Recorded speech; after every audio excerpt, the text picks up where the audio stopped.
Friends, ఎలా ఉన్నారు? బాగున్నారా ఫ్రెండ్స్? ఇదేంటంటే చికెన్ కర్రీ అనమాట. ఇది ఒక డిఫరెంట్ కర్రీ అనమాట.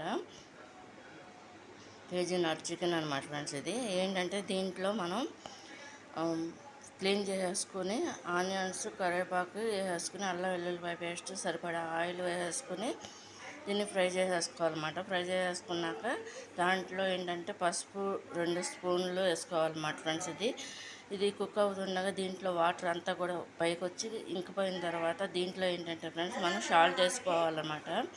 సాల్ట్ వేసుకున్నాక అది అయిపోవస్తుండగా కారం కూడా వేసేసుకోవాలన్నమాట ఫ్రెండ్స్. వేసేసుకున్నాక మనకి సరిపడా కూరకు సరిపడా వాటర్ పోసేసుకోవాలి.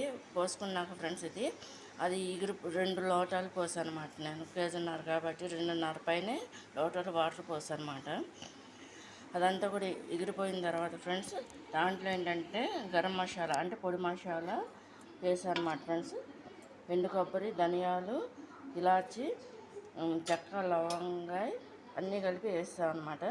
జీలకర్ర పౌడర్ విడిగా మళ్ళీ వేసాను అనమాట ఫ్రెండ్స్. ఇది చూడండి, ఇదంతా వేసేసి శాంతం ఈ విధంగా ఎగిరిపోయిన తర్వాత కూర అంతా కూడా కట్టేసాను అనమాట ఫ్రెండ్స్. ఇది చికెన్ గ్రేవీ కర్రీ అనమాట. ఇదేంటంటే ఇది మామూలుగా రైస్లోకి పనికొస్తుంది. మామూలుగా ఏంటంటే వెజిటేబుల్ బిర్యానీలోనూ పనికొస్తుంది, ఫ్రైడ్ రైస్కి పనికొస్తుంది, మామూలు ఫల్వా రైస్కి, బగారా రైస్కి కూడా ఉపయోగించుకోవచ్చు అనమాట ఫ్రెండ్స్.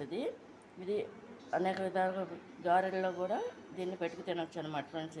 ఇది కనుక మీకు నచ్చినట్లయితే లైక్ చేయండి, షేర్ చేయండి, సబ్స్క్రైబ్ చేయండి ఫ్రెండ్స్. బాయ్. ఇది రైస్ అన్నమాట, కేజీన్నర రైస్ అనమాట ఫ్రెండ్స్. ఇది కూడా ఇట్లాగనమాట. ఈ రెండిటికి ఇది కాంబినేషన్ అనమాట. ఇది కనుక నచ్చినట్లు లైక్ చేయండి, షేర్ చేయండి, సబ్స్క్రైబ్ చేయండి ఫ్రెండ్స్. ఇది బగారా రైస్ అనమాట.